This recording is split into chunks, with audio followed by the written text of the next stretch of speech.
लिखति गृहीत्वा शारदा सर्वकालं तदपि ततव गुणानामीश पारं न याति। बोले श्याम रामचंद्र की जय। प्रिया उपस्थित सभी सज्जनों, हनुमान मंदिर के ट्रस्ट फंडरेजिंग दादाजी, आप लोग ने पिछले कथा सुना था, कहाँ के कथा सुना था आप लोग को मालूम होगा। आज हम शिवाजी के कथा बारात में लेके चले जाते हैं। भगवान शंकर का बारात कैसा है। रामचरितमानस के अंतर्गत पहले शिव का प्रसंग आता है। शिव का प्रसंग के बाद ही राम का प्रसंग शुरू हो जाता है, क्योंकि इस कथा को लिखा भी शिवाजी ने लिखा था। हाँ? शिवाजी ने रचा हुआ था तो तुलसीदास जी ने इसको प्रकाशित किया है, इसीलिए तुलसीकृत रामायण कहते हैं। लेकिन सभी देखते जाएंगे तो इसमें लिखने वाले भगवान स्वयं शंकर है। तो सारे संसार का बारात, बारात का मतलब शादी विवाह।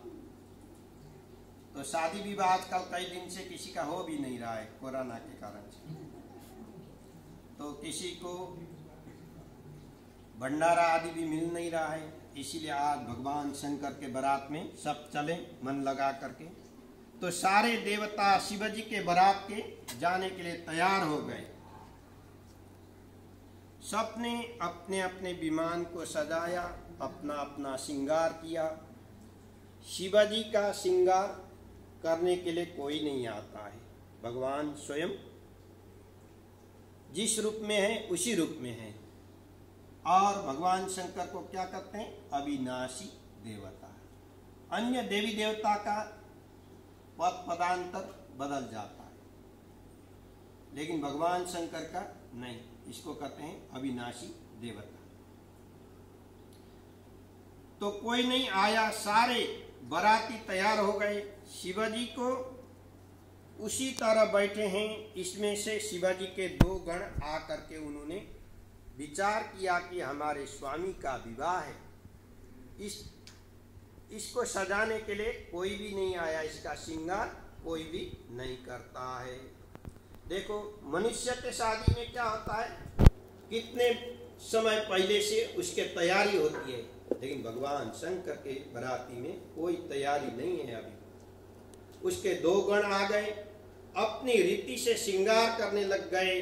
काम दहन के समय में क्रोध करने के कारण जटाएं बिखरी हुई थी, उस जटा को बांधा और उसको संवारा, और उसको सुलझाने के बाद में मुकुट रूप में एक सर्प को बैठाया।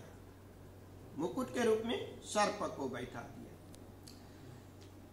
एक गण दौड़कर गया और शमशान का भस्म लेकर के आया। शमशान क्रीडा मरहर पिता सहचरा, अर्थात भगवान संसार के शमशान में बैठते हैं, और जहाँ शिवाजी रहते हैं वहाँ का वो भस्म है, वो पवित्र माना जाता है। हाँ? उसी भस्म को पोता, उसी से शरीर को सजाया। मुकुट के रूप में एक सर्प को बैठाया, और एक गण दौड़ करके गया, शमशान के भस्म लेकर के आया। वर राजा के सभी शरीर में लेपन किया। कुंडल के रूप में, कंकड़ के रूप में भी कान और हाथ पर सर्प बांध दिया। यज्ञोपवीत, यज्ञोपवीत माने जो जनेऊ पहनते हैं लोग, और यहाँ शिवाजी को भी जनेऊ पहनाना पड़ता है। और शिवाजी के पास में ये जनेऊ नहीं था, तो एक सर्प को ही जनेऊ बना दिया। सर्प का ही धारण किया, गले में मुंडमाला धारण कराई। गणों के बहुत आग्रह करने पर कमर पर मृग चर्म को लपेट लिया शिवाजी ने। हाथ में त्रिशूल लिया और नंदी पर सवार होकर के तैयार हो गए। सृष्टि का यह विचित्र वर है। जिसने सृष्टि रचा है, जिसका संसार है, ये एक विचित्र वर है शिवजी। जीव से सबसे कुछ भिन्न विवाह के अवसर पर जीव शरीर पर उबटन मोलता है, इतर फुलेल लगाता है, अनेक प्रकार का सेंट आदि छिड़कता है, लेकिन शिवजी के शरीर में इस तरह के नहीं है, केवल भस्म है, गंगा जल है। और सुगंधित करने की चेष्टा करता है। शिव जब विवाह करने जाते हैं तो भस्म रमाते हैं। इसका अर्थ है कि यह शरीर भी नाशवान है, एक दिन शरीर चले जाएगा। और जब तक शरीर है तब तक भगवान का भजन आराधना होता है। शरीर माध्यम खलु धर्म साधनम, शरीर के माध्यम से ही धर्म साधन किया जाता है। जिस दिन शरीर छूट जाता है फिर उसके बाद न धर्म साधन नहीं होते हैं। धर्म साधन करने के लिए मनुष्य का शरीर मिला है, नहीं तो मनुष्य का शरीर नहीं मिलता, पशु के मिल सकता है। और हम लोग को मालूम है सबको एक दिन जाना है, लेकिन दूसरे बार ये शरीर मिले नहीं मिले ये किसी को भी मालूम नहीं है। तो एक दिन इसको राख होना है, ये शरीर को भी क्या होना है, राख होना है। दूसरी बात यह है कि विवाह का अवसर उपस्थित होने पर जीव आभूषण धारण करता है। शिवजी ने आभूषण के रूप में सर्प का धारण किया। इसके संसार का ये समझाया है कि गहने पहनने पाप नहीं है। मैं सर्प का आभूषण धारण करता हूँ, लेकिन गहना पहनने में क्या होता है, अहंकार आ जाता आदमी को। शिवजी को नहीं है इस तरह के अहंकार। इसीलिए जो ज्यादा सोना आदि भी पहनता है अहंकार आ जाता है। और सोना तेजस पदार्थ है, वो ऐसे भी आदमी को शांति से रहने नहीं देता है। मेरा अभिप्राय है कि यदि गहनों में तुम्हारी आसक्ति हो जाएगी तो सर्प रूप में तुम्हें डसेगा। इसलिए शिवजी ने सर्प को धारण किया गहने के रूप में। गहनों के रूप में सर्प संसार के लोगों को अनासक्ति का और भस्म लेपन शरीर को नाशवान का सुझाव देता है। सर्प धारण करेंगे तो अनासक्ति रहेगी, आसक्ति नहीं रहेगी और शरीर नाशवान है, इसीलिए उन्होंने पहले इसे भस्म धारण किया। तीसरे जीव का विवाह हेतु जाता है तो तलवार लेकर के जाता है।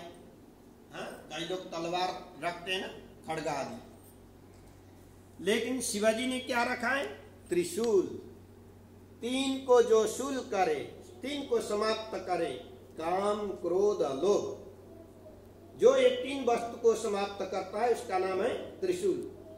त्रिशूल का अर्थ है कि तीन प्रकार के शूल, काम क्रोध लोभ, ये शिवाजी का नियंत्रण है। काम में भी नियंत्रण है, क्रोध में भी नियंत्रण है। यदि शिवाजी कंपित हो जाते, यदि क्रोध करते तो ब्रह्मांड कांपने लग जाता है, सारे ब्रह्मांड हिल जाता है। तो चतुर्थ मनुष्य का विवाह के अवसर पर घोड़े पर बैठता है, यह शिवजी नंदी पर बैठते हैं। तो नंदी क्या है, धर्म का प्रतीक है। गाय बैल जो है ये धर्म के प्रतीक है, इसीलिए इसके ऊपर सवार होकर के शिवजी बारात में जाते हैं। और हम लोग किस पर बैठते हैं, घोड़े पर। घोड़ा नहीं, नियंत्रण नहीं रहेगा तो फिर संसार सारे बिगड़ जाता है। वृषभारूढ़ होते हैं, चार पांव हैं वाला वृषभ धर्म का स्वरूप है। धर्म अर्थ काम मोक्ष ये तीनों का, चारों का प्रतीक है। और नंदी भगवान शिवाजी का वाहन है। तो हम लोग कोई भी कर्म करते हैं तो क्या करते हैं, पहले नांदी श्राद्ध करते हैं। नांदी श्राद्ध करो, उसके बाद ही कोई कर्म करने का विधान है। चाहे आप देव कर्म करो, चाहे आप पितृ कर्म करो, लेकिन नांदी श्राद्ध होना जरूरी होती है। तो सवारी सृष्टि के जीवों का बताता है कि मैं धर्मारूढ़ होकर के विवाह हेतु जाता हूं, मेरा जीवन धर्ममय हो और धर्म में हमेशा रहना मिले।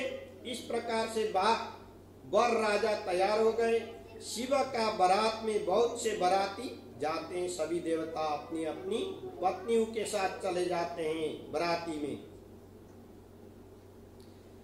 देवताओं को पत्नी का आंचल में मुखड़ा करते हुए मुख का एक दूसरे आपस में बात करते जाते हैं। जिस कन्या का इसके साथ विवाह होगा उसके तो भाग्य खुल जाएंगे।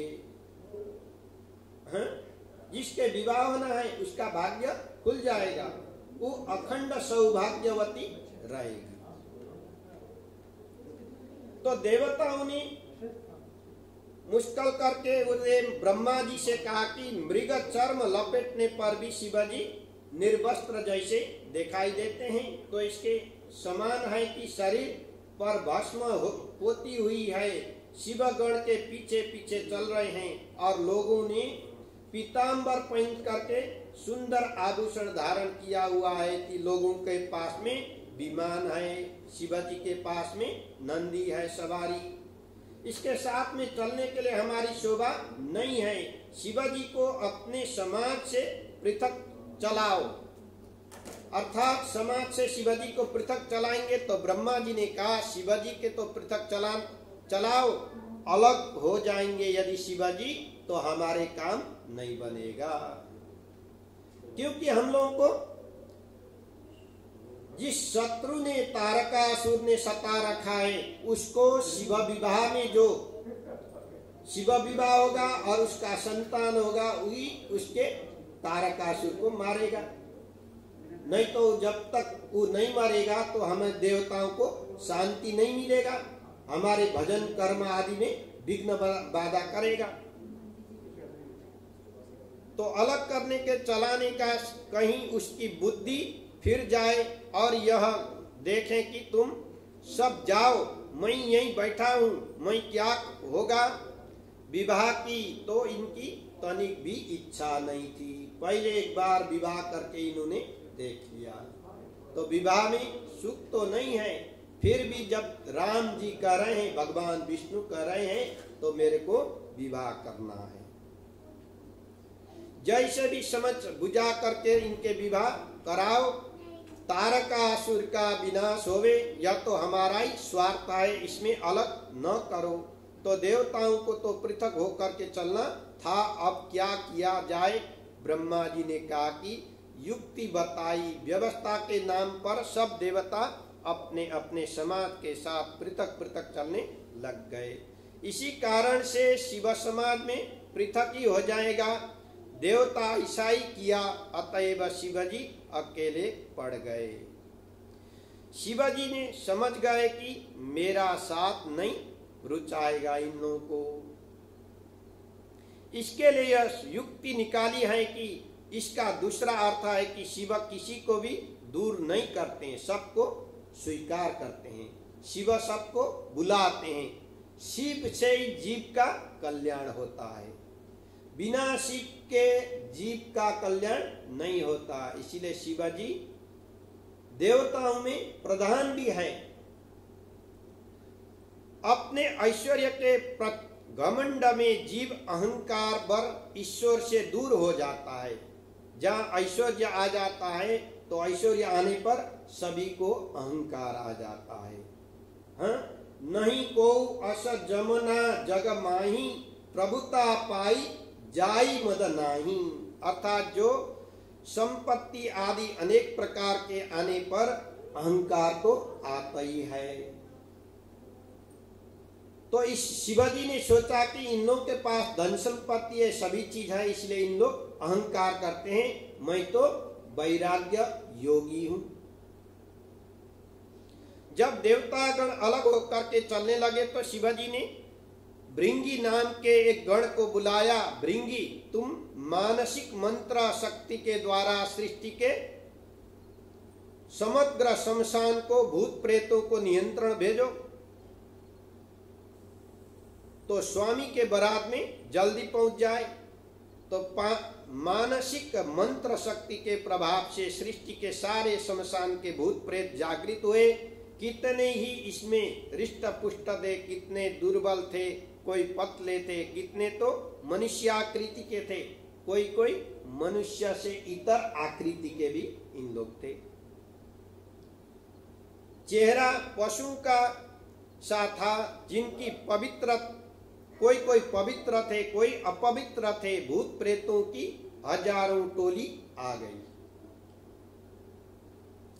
तो शिवाजी को स्वीकार करते हुए कहते हैं कि तुम सब लोग यह दुर्बल पवित्र हो अथवा अपवित्र हो, एक बार मेरे तक पहुंच जाओ और इसके बाद में जो करना होगा वो मैं करूंगा। शिव दरबार में कोई भेदभाव नहीं होता है, इसलिए शिव मंदिर में पर्दा करने का निषेध है। शिव मंदिर में पर्दा भी नहीं किया जाता है। कृष्ण या राम के मंदिर में समय के दर्शन होते हैं। शिव दरबार में एक ऐसा स्थान है 24 घंटे प्रायः एक खुले भी रहते हैं। जैसे कई जगह में मंदिर बनते हैं, शमशान घाट आदि में भी भगवान शंकर के मंदिर रहते हैं। तो ऐसे जगह में कभी भी दरवाजे डोर आदि बंद नहीं होते हैं। इसलिए ऐसे जगह में जहाँ प्रसाद आदि भोग लग जाता है तो वहाँ के प्रसाद नहीं लेना चाहिए। और जो भगवान में प्रतिष्ठित करके सुरक्षित जिसका प्रतिष्ठा किया है और जहाँ भोग लगता है वो भोग लेने में दोष नहीं है, वो भगवान विष्णु के समान है। शिव को स्वीकार करते कहते कि तुम सबल हो या दुर्बल हो, लेकिन मेरे पास तक आ जाओ। तो शिव दरबार में कोई भेदभाव नहीं होता है, इसलिए शिव मंदिर में पर्दा भी नहीं किया जाता है। शिवजी शयन करते हो ऐसा लेखा भी नहीं है। शिवजी तो हमेशा जागते रहते हैं। सतत कैलाश पर्वत के वट वृक्ष के नीचे वो हमेशा भगवान राम का जप करते हैं शिवजी।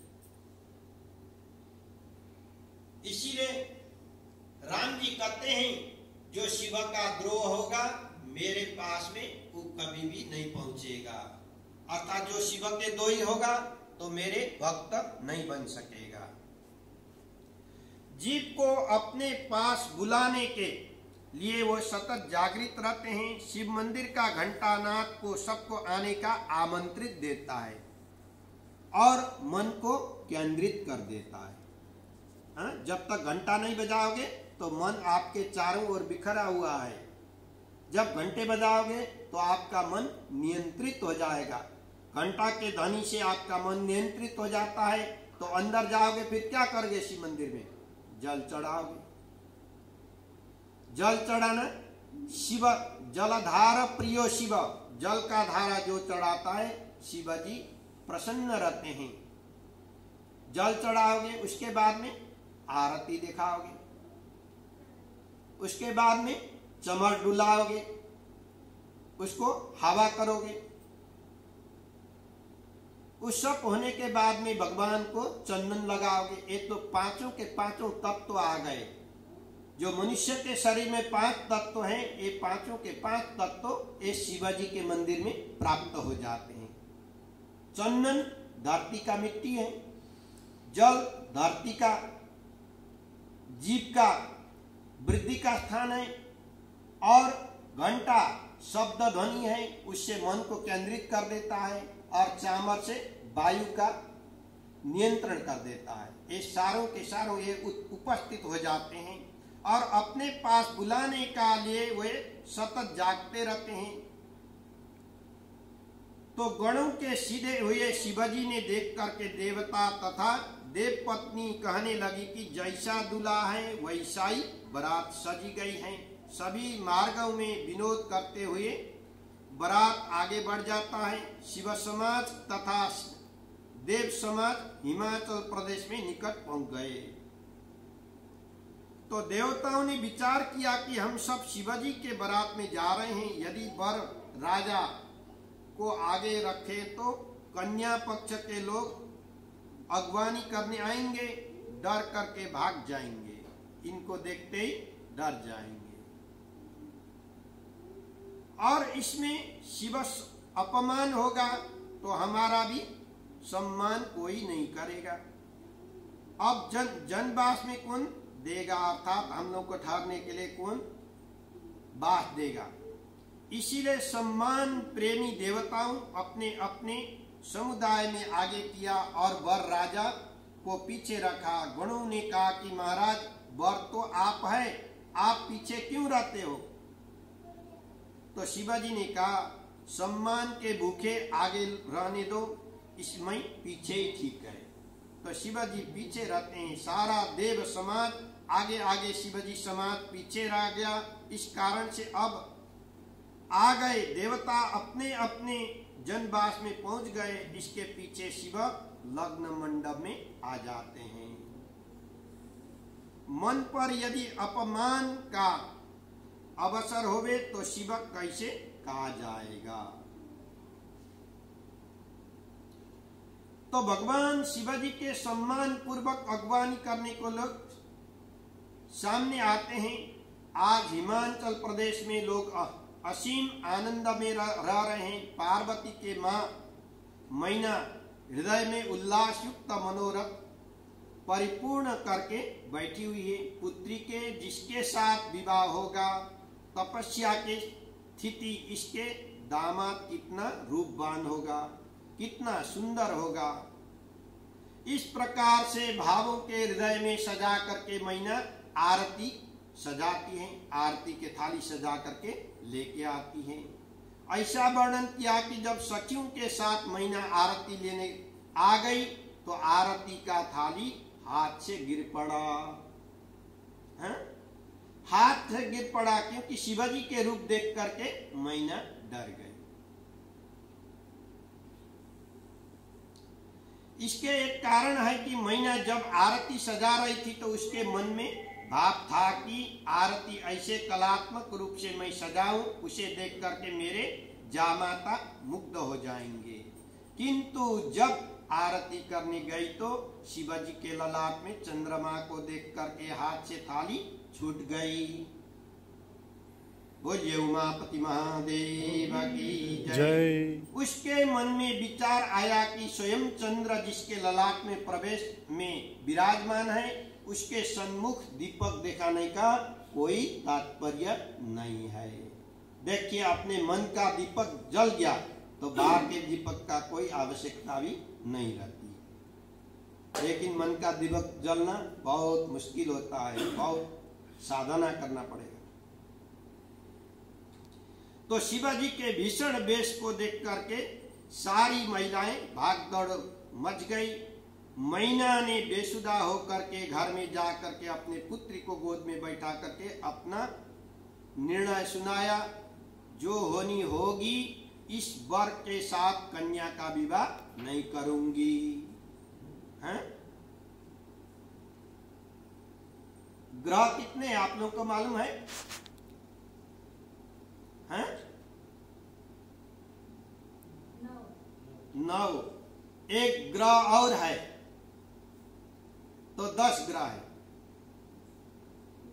तो 9 ग्रह तो ऊपर आसमान में है, लेकिन धरती में एक ग्रह माना है दामाद को। जामाता 10वां ग्रह, जमाई 10वां ग्रह है धरती का। तो ये भी दक्ष प्रजापति का जमाई है। जहाँ जमाई का अपमान होता है वहाँ संसार सुखी नहीं रहता है, इसलिए जमाई का अपमान नहीं होना चाहिए। फिजी में क्या करते हैं आप लोग? तवाले, फिजी वाले तवाले कहते हैं दामाद को।